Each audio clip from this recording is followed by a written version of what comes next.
Kembali berjumpa Renungan Malam dengan Evangelis Sabian Purnomo. Selamat malam Bapak Ibu Saudara sekalian yang dikasihi oleh Tuhan. Bapak Ibu, ada satu ulat bulu yang lucu.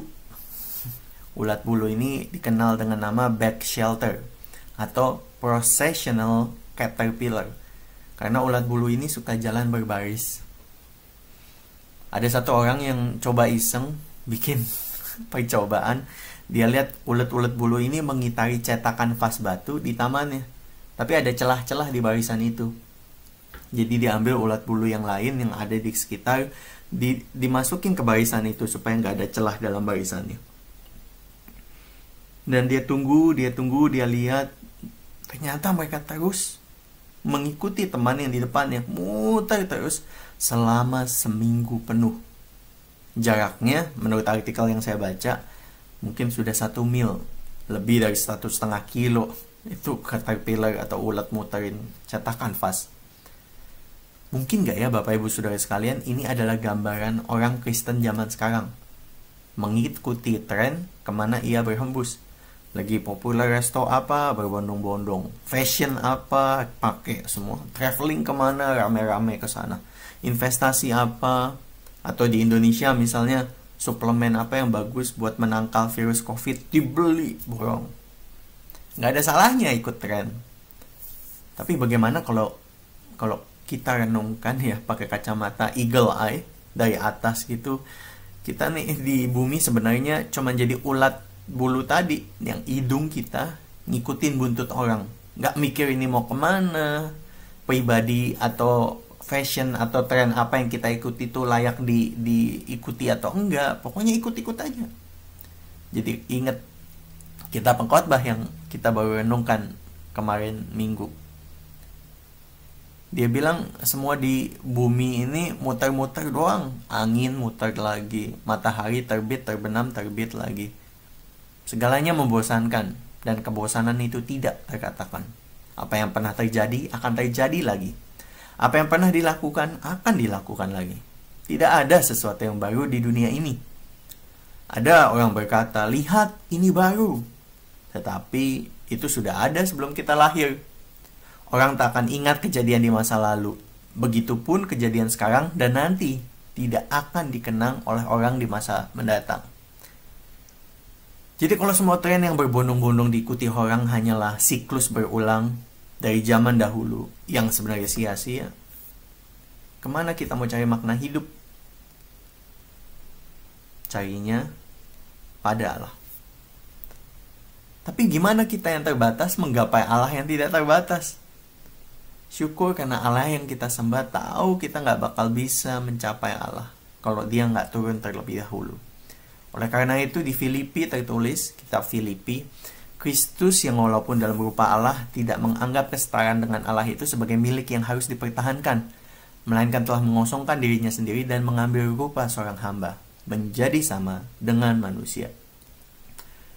Jadi kalau mau cari makna hidup, kejar Allah yang sudah turun jadi manusia. Ini yang terjadi di Matius 8 ayat 19. Seorang ahli Taurat, ahli tafsir perjanjian lama, hukum Taurat, bilang ke Tuhan Yesus, Guru, aku akan mengikut engkau kemana saja engkau pergi. Karena menurut dia ini makna hidup yang sejati. Mantap, ahli Taurat ini rela ikut Tuhan Yesus kemanapun. Lalu Tuhan Yesus merespon, serigala punya liang, burung punya sarang, tapi anak manusia tidak punya tempat meletakkan kepalanya. Ditanya apa kok Tuhan Yesus malah jawab apa? Kesannya gitu ya. Bilang aja, iya ikut aku. Atau jangan, kamu gak boleh ikut aku. Tapi jawaban ini sebenarnya hendak menggambarkan kenyataan yang akan dialami oleh mereka yang mengikut Tuhan Yesus. Kalau kita bilang kita pengen ikut Tuhan Yesus, ini kenyataannya. Gak mudah, gak nyaman. Sama seperti anak manusia yang tidak punya tempat untuk bahkan meletakkan kepalanya sekalipun. Ayat-ayat yang lain ada yang berbicara hal serupa. Misalnya Yohanes 15 ayat 18. Jika dunia benci kamu, ingat ia lebih dahulu membenci aku sebelum kamu. Kita sebagai orang Kristen punya ekspektasi tentunya. Kita pingin kita disukai entah karena keramahan kita, kasih kita, keteladanan kita, ketekunan kita di tempat kerja. Nggak salah. Karena zaman itu Tuhan Yesus juga banyak disukai. Namun ada kalanya kebenaran harus ditegakkan, dan ketika kita buka mulut, buka suara, menyatakan kebenaran Allah, orang bisa terusik. Comfort zone-nya mulai terganggu. Inilah mengapa Tuhan Yesus mempersiapkan para pengikutnya. Penolakan akan kita alami kalau kita mau ikut Tuhan Yesus. Lihat, aku mengutus kamu seperti domba ke tengah-tengah serigala. Dalam dunia ini kamu akan menderita penganiayaan. Tapi kuatkanlah hatimu, aku telah mengalahkan dunia. Tuhan Yesus punya ekspektasi bahwa setiap pengikutnya kita perlu bayar harga. Pikul salib. Tapi semua ini hanya sementara, karena akhirnya kita akan punya shalom abadi. Balik ke Matius 8 tadi, setelah itu ada orang lain lagi yang bilang, Tuhan, izinkanlah aku pergi dahulu menguburkan ayahku. Tuhan Yesus bilang, ikutlah aku dan biarkan orang-orang mati menguburkan orang-orang mati mereka. Apakah ini berarti kita nggak perlu menghormati orang tua? Tentu tidak, karena Tuhan Yesus di pasal 15 jelas bilang, jangan kamu belaga bilang persembahannya udah kasih ke bait Allah, terus jadi orang tuamu waktu butuh kamu bilang, oh udah gak ada duitnya. Nggak boleh. Lantas gimana kita menyelaraskan dengan orang ini yang bilang dia mau komit, dia mau mengabdi dengan menguburkan ayahnya, ibunya.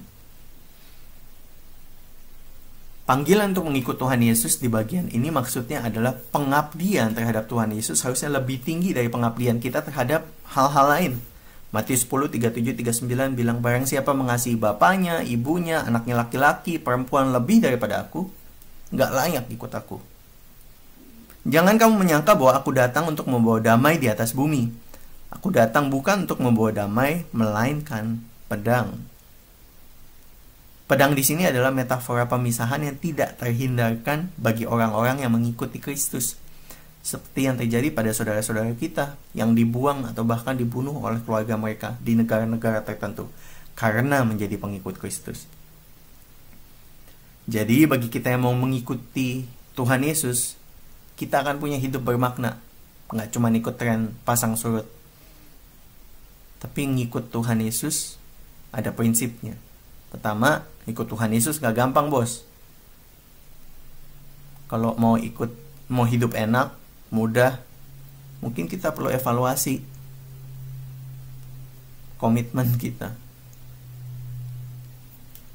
Kamu akan dibenci semua orang oleh karena namaku, tetapi orang yang bertahan sampai pada kesudahannya akan selamat.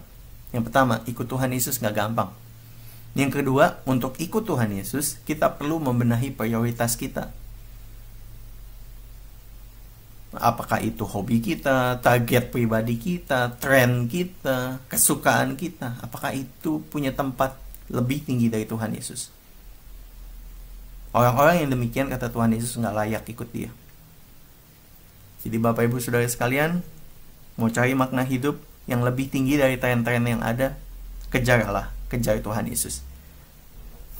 Ikut Tuhan Yesus nggak gampang, dan ikut Tuhan Yesus kita perlu membenahi prioritas kita. Selamat mengikuti Tuhan Yesus dan bukan mengikuti dunia yang repetitif. Dengan demikian hidup kita akan bermakna.